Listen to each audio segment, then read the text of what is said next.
தமிழ்நாடு முழுக்க ஒரே ஒரு குற்றச்சாட்டு தான் அண்ணன் மேல இருக்கு.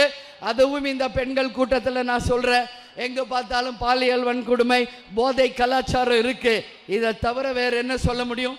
வேற ஒன்றும் சொல்ல முடியாது இந்த ஆட்சியின் மேல. நான் சொல்றேன், இன்னைக்கு ஒரு சகோதரியாக இந்த கூட்டணியிலே அண்ணனுக்கு வலதுகரமாக இணைந்திருக்கிறேன். அப்படி எங்காவது ஒரு பெண்ணுக்கு ஏதாவது என்றால் நான் அண்ணன் கிட்ட உரிமையா பேசுவேன். எல்லா இடத்துலையும் சிசிடிவியும் பெண்களுக்கான உரிமையும் பாதுகாப்பும் நிச்சயம் அண்ணன் உருவாக்குவார் என்பதில் யாருக்கும் எந்த மாற்று கருத்தும் தேவையில்லை என்பதை இந்த நேரத்தில் நான் சொல்றேன். பெண்கள் என்றாலே சக்திக்கு இணையானவர்கள். ஒட்டுமொத்த சக்திகளே இன்னைக்கு ஒன்றிணைந்து இருக்கிறோம்.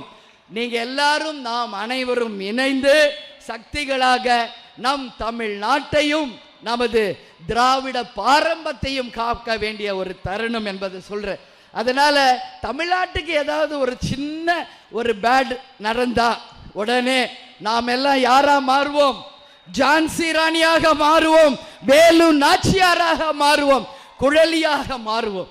அப்படி ஒரு அச்சுறுத்தல் தமிழ்நாட்டிற்கு வந்தால் ஒட்டுமொத்த பெண்கள் சக்தியும் ஒன்று திரண்டு அண்ணனுக்கும் இந்த ஆட்சிக்கும் நாங்கள் துணை நிற்போம் என்பதை இந்த நேரத்தில் ஒட்டுமொத்த பெண்களின் ஒரு அடையாளமாக உங்கள் சார்பா நான் சொல்றேன். சொல்லாமா?